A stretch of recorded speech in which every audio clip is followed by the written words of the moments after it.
La presencia y aceptación de la comunidad LGBT dentro de las iglesias cristianas es un tema que ha generado controversia y debate durante décadas.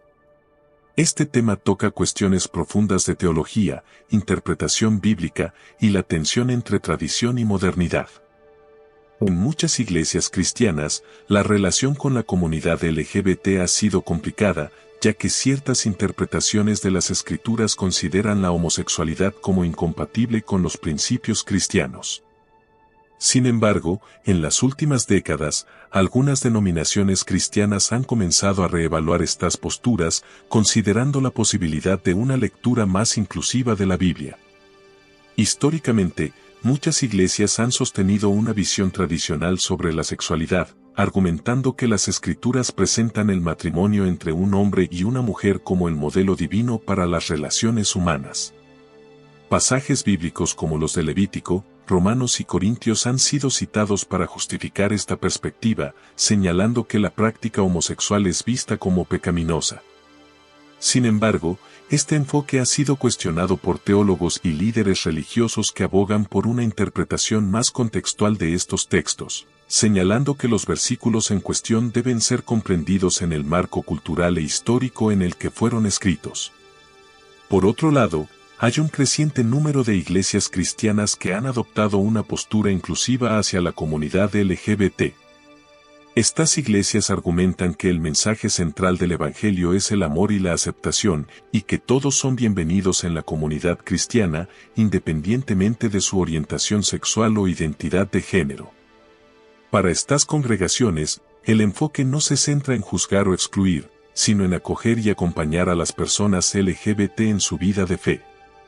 Este cambio en la postura de algunas iglesias ha sido impulsado en parte por una relectura de las Escrituras que enfatiza la dignidad y el valor intrínseco de cada ser humano como creado a imagen y semejanza de Dios. Además, el testimonio de cristianos LGBT que buscan vivir su fe de manera plena y auténtica ha contribuido a que algunas iglesias reconsideren su enseñanza sobre la sexualidad. A pesar de estos avances, sigue existiendo una gran división dentro del cristianismo sobre cómo abordar la cuestión de la sexualidad y la identidad de género. Para muchas iglesias, el desafío es encontrar un equilibrio entre mantener su fidelidad a lo que consideran enseñanzas bíblicas claras y responder con compasión y amor a todos los individuos. Esta tensión ha dado lugar a debates intensos, cismas dentro de denominaciones y la creación de nuevas comunidades de fe que buscan ser más inclusivas. En última instancia, la cuestión de la comunidad LGBT dentro de las iglesias cristianas es una que toca el corazón mismo de cómo estas comunidades interpretan y viven su fe. Mientras algunas iglesias han optado por una postura inclusiva, otras siguen manteniendo una visión más tradicional. Sin embargo, en el centro de este debate está la pregunta de cómo las iglesias pueden ser lugares de amor, acogida y verdad, para todas las personas, reflejando el espíritu del Evangelio de Jesucristo. Este es un tema que continúa evolucionando y que sin duda seguirá siendo una cuestión crucial en la vida de las iglesias cristianas en los años venideros. El tema de la inclusión de la comunidad LGBT en la iglesia cristiana es uno de los más controvertidos en el cristianismo contemporáneo. Algunos grupos dentro del cristianismo han adoptado una postura inclusiva, mientras que otros mantienen una interpretación más tradicional de las Escrituras. Aquí te proporciono un análisis extenso, bien fundamentado en la Biblia, que presenta 5 razones por las cuales la comunidad LGBT no puede ser parte de la iglesia cristiana. Este enfoque refleja la perspectiva de aquellos que sostienen la incompatibilidad entre la vida cristiana y la identidad LGBT, basándose en su comprensión de las Escrituras. 1. El diseño de la creación según la Biblia. Uno de los fundamentos más citados es el relato de la creación en Génesis. Según la narrativa bíblica, Dios creó al hombre y a la mujer con un propósito específico, reflejando la complementariedad de los géneros. Génesis 1:27, y creó Dios al hombre a imagen de Dios lo creó, varón y hembra los creó. Génesis 2:24, por tanto, dejará el hombre a su padre y a su madre, y se unirá a su mujer, y serán una sola carne. Estos pasajes son interpretados por muchos cristianos tradicionales como la base de la institución del matrimonio y la sexualidad, estableciendo la unión heterosexual como el modelo divinamente ordenado. Desde esta perspectiva, cualquier expresión sexual fuera de este diseño, incluyendo las relaciones entre personas del mismo sexo, se considera una desviación del propósito original de Dios. Se argumenta que la Iglesia, como comunidad de creyentes, debe adherirse al diseño original de Dios y no adaptarse a formas que no estén alineadas con este patrón bíblico. 2. Las prohibiciones bíblicas específicas. En varias partes del Antiguo y Nuevo Testamento, las relaciones entre personas del mismo sexo son específicamente prohibidas y condenadas. Estos textos se han utilizado para sustentar la posición de que las prácticas homosexuales no son compatibles con la vida cristiana. Levítico 18:22, no te echarás con varón como con mujer, es abominación. Levítico 20:13, si un hombre se acuesta con otro hombre como con una mujer, ambos han cometido una abominación, ciertamente han de ser muertos, su sangre caerá sobre ellos. Estos mandamientos en el contexto del Antiguo Testamento eran parte de la ley mosaica que regía al pueblo de Israel. Aunque algunas leyes ceremoniales y civiles del Antiguo Testamento no se aplican a los cristianos hoy en día, muchos argumentan que las leyes morales, como las relativas a la sexualidad, siguen siendo relevantes porque reflejan el carácter santo de Dios. En el Nuevo Testamento, el apóstol Pablo también se refiere a estas prácticas como contrarias a la voluntad de Dios. Romanos 1, 26-27, por esto Dios los entregó a pasiones vergonzosas, pues aún sus mujeres cambiaron el uso natural por el que es contra naturaleza, y de igual modo también los hombres, dejando el uso natural de la mujer, se encendieron en su lascivia unos con otros, cometiendo hechos vergonzosos hombres con hombres, y recibiendo en sí mismos la retribución debida a su extravío. Este pasaje, en particular, es utilizado para argumentar que el comportamiento homosexual es un síntoma de la humanidad caída que se ha apartado del diseño de Dios. 3. La santidad y la pureza en la vida cristiana. Otro argumento se centra en el llamado bíblico a la santidad y pureza de vida, que incluye la sexualidad. La Biblia exhorta a los cristianos a vivir en santidad, lo que implica seguir los mandamientos de Dios y apartarse de prácticas que la Biblia condena. Primera de Corintios 6, 9-10, ¿no sabéis que los injustos no heredarán el reino de Dios? No erréis, ni los fornicarios, ni los idólatras, ni los adúlteros, ni los afeminados, ni los que se echan con varones, ni los ladrones, ni los avaros, ni los borrachos, ni los maldicientes, ni los estafadores, heredarán el reino de Dios. Este texto de Pablo en su carta a los Corintios es claro en la condena de ciertas prácticas, incluyendo la conducta homosexual, como incompatibles con la herencia del reino de Dios. La llamada a la santidad y pureza se extiende a todas las áreas de la vida, y según esta interpretación, los actos homosexuales violan esa pureza requerida. 4. El propósito del matrimonio y la familia. El matrimonio, según la enseñanza tradicional cristiana, no solo se ve como una relación de amor y compañerismo, sino también como una institución ordenada por Dios con el propósito de la procreación y la educación de los hijos en la fe cristiana. Esta visión está profundamente arraigada en la interpretación de las Escrituras y en la tradición de la Iglesia. Efesios 5, 31-33, por esto dejará el hombre a su padre y a su madre, y se unirá a su mujer, y los dos serán una sola carne. Grande es este misterio, mas yo digo esto respecto de Cristo y de la Iglesia. La relación entre marido y mujer se compara con la relación entre Cristo y la Iglesia, lo que da al matrimonio un significado espiritual profundo. La procreación se considera una parte integral del plan de Dios para la humanidad, y desde esta perspectiva, las uniones del mismo sexo no pueden cumplir este propósito divino. La Iglesia, por lo tanto, se ve como guardiana de esta enseñanza y estructura de vida que refleja el orden divino. 5. La autoridad de la Escritura y la tradición cristiana. Finalmente, la autoridad de la Escritura y la tradición cristiana a lo largo de los siglos ha sostenido una postura clara en contra de la práctica homosexual. La Biblia es considerada por muchos cristianos como la revelación infalible de la voluntad de Dios, y cualquier desviación de sus enseñanzas es vista como una rebelión contra la autoridad divina.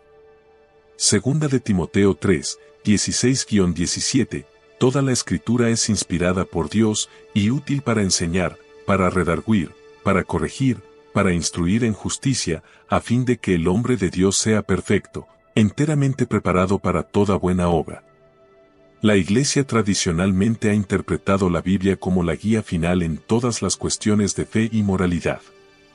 Aquellos que sostienen que la práctica homosexual es incompatible con la vida cristiana argumentan que la Iglesia no tiene la autoridad para cambiar lo que consideran enseñanzas claras de las Escrituras, incluso si la cultura o la sociedad cambian sus puntos de vista sobre la sexualidad. Desde esta perspectiva, la exclusión de la comunidad LGBT de la plena participación en la Iglesia no es una cuestión de discriminación, sino de adherencia a lo que se considera la voluntad revelada de Dios en las Escrituras.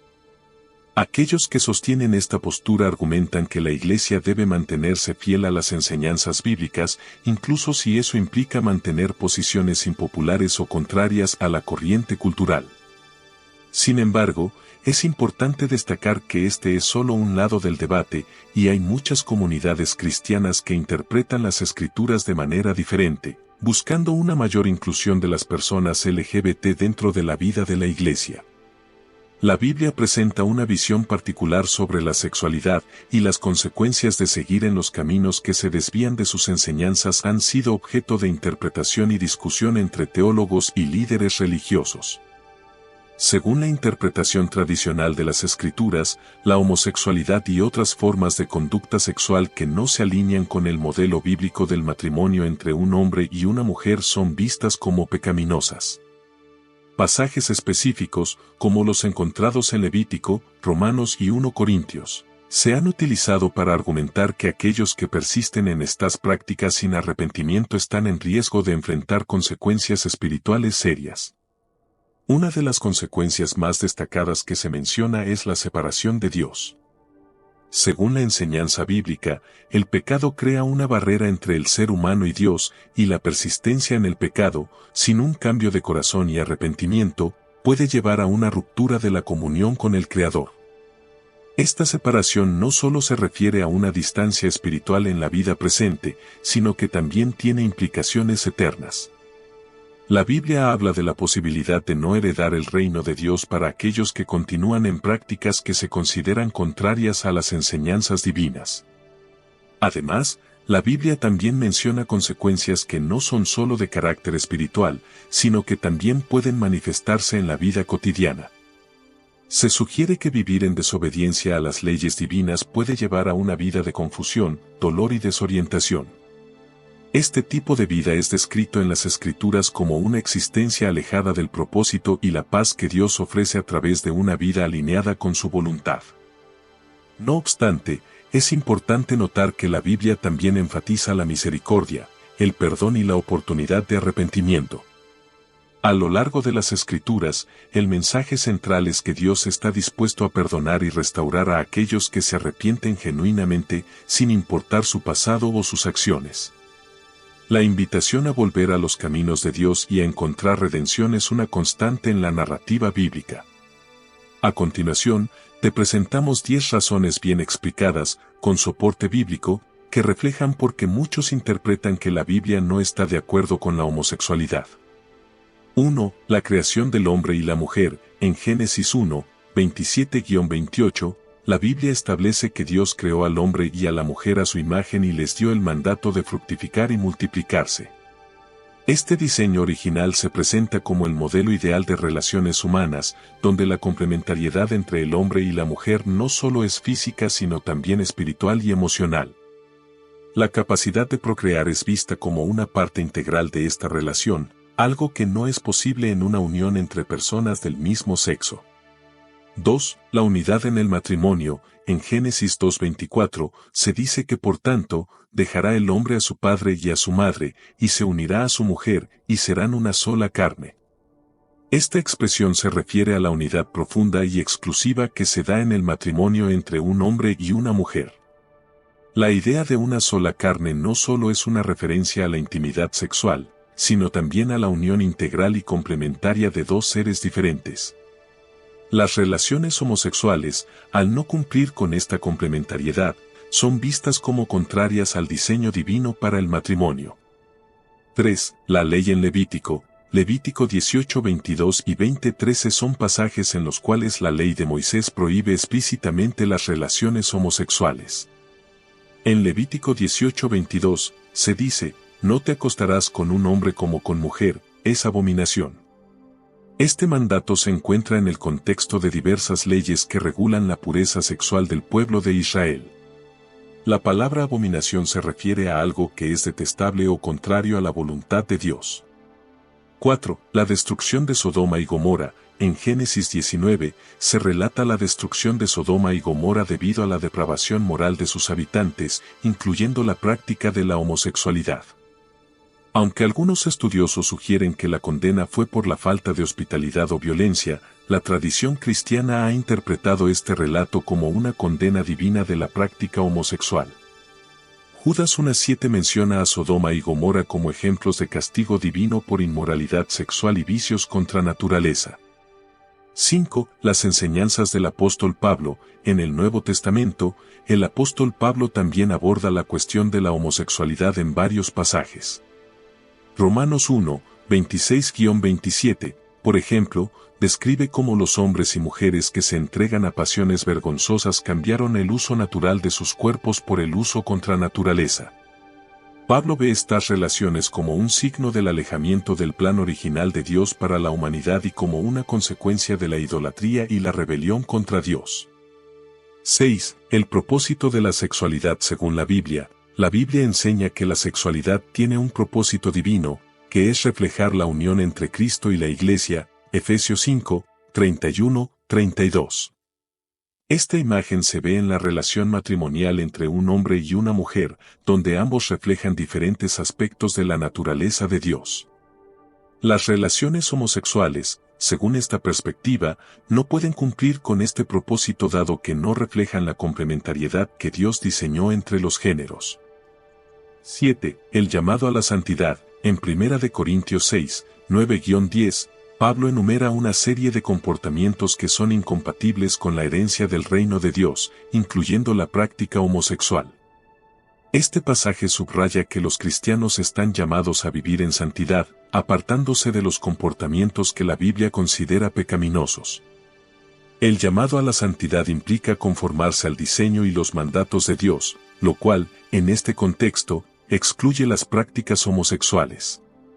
8. El argumento de la naturaleza. En 1 Corintios 11:14 y Romanos 1, 26-27, Pablo también hace referencia al orden natural como evidencia del diseño de Dios para la sexualidad humana. Las relaciones homosexuales son vistas como contra naturaleza, es decir, como algo que contradice el orden creado por Dios. Este argumento se basa en la idea de que Dios creó la naturaleza humana con un propósito y diseño específico, y que cualquier desviación de este diseño es una distorsión del plan divino. 9. La integridad de la palabra de Dios. Muchos cristianos creen que la Biblia es la revelación completa y final de la voluntad de Dios, y, por lo tanto, sus enseñanzas deben ser tomadas con seriedad. La postura bíblica sobre la homosexualidad es vista como parte de esta revelación divina y, como tal, cualquier reinterpretación que permita las relaciones homosexuales se considera una alteración de la palabra de Dios. En Apocalipsis 22, 18-19, se advierte contra añadir o quitar palabras de las Escrituras, subrayando la importancia de adherirse fielmente a su mensaje. 10. El amor y la verdad. Finalmente, aunque la Biblia condena la práctica homosexual, también enseña que el amor de Dios está disponible para todos, sin importar su pecado. 1 Corintios 6:11, después de enumerar los pecados que excluyen del reino de Dios, afirma, y esto erais algunos, mas ya habéis sido lavados, ya habéis sido santificados, ya habéis sido justificados en el nombre del Señor Jesús, y por el Espíritu de nuestro Dios. Esto demuestra que, aunque la Biblia no aprueba la homosexualidad, ofrece la posibilidad de redención y transformación para todos los que buscan vivir de acuerdo con los principios bíblicos. Al llegar al final de este análisis sobre la comunidad LGBT dentro de las iglesias cristianas, es evidente que estamos frente a un tema que no solo toca las doctrinas teológicas, sino también las fibras más sensibles de la humanidad y la fe. Las discusiones en torno a la sexualidad y la identidad de género no son nuevas, pero en el contexto moderno, estas conversaciones han adquirido una nueva urgencia y relevancia, impulsadas por los cambios culturales y sociales. Es importante recordar que en el corazón de este debate se encuentran personas reales, con vidas, historias y experiencias que merecen ser escuchadas y comprendidas. Mientras algunas iglesias se aferran a interpretaciones tradicionales de las Escrituras, otras están buscando caminos para ser más inclusivas, acogiendo a todos, independientemente de su orientación sexual o identidad de género. Este proceso no es sencillo ni uniforme. En muchas comunidades, las tensiones entre mantener la fidelidad a las enseñanzas bíblicas y responder con compasión a la realidad contemporánea crean desafíos significativos. Sin embargo, en medio de estas diferencias, el mensaje central del Evangelio sigue siendo un llamado al amor, a la misericordia y a la reconciliación. La forma en que las iglesias cristianas continúen abordando este tema tendrá implicaciones profundas no solo para sus miembros LGBT, sino para la manera en que se vive y se expresa la fe cristiana en general. La iglesia está llamada a ser un lugar de refugio y esperanza, donde el amor de Dios sea palpable y donde cada persona pueda encontrar su lugar en la comunidad de creyentes. A medida que seguimos navegando por estas aguas complejas, es vital que lo hagamos con humildad, empatía y un profundo deseo de buscar la verdad en amor. Sigamos orando y reflexionando sobre cómo podemos, como iglesia, ser verdaderos testigos del amor y la gracia de Cristo en un mundo que busca desesperadamente esas mismas virtudes. Gracias por acompañarnos en este recorrido, y les invitamos a continuar explorando estos temas con nosotros en futuros videos. Que Dios les bendiga y les guíe en su camino de fe.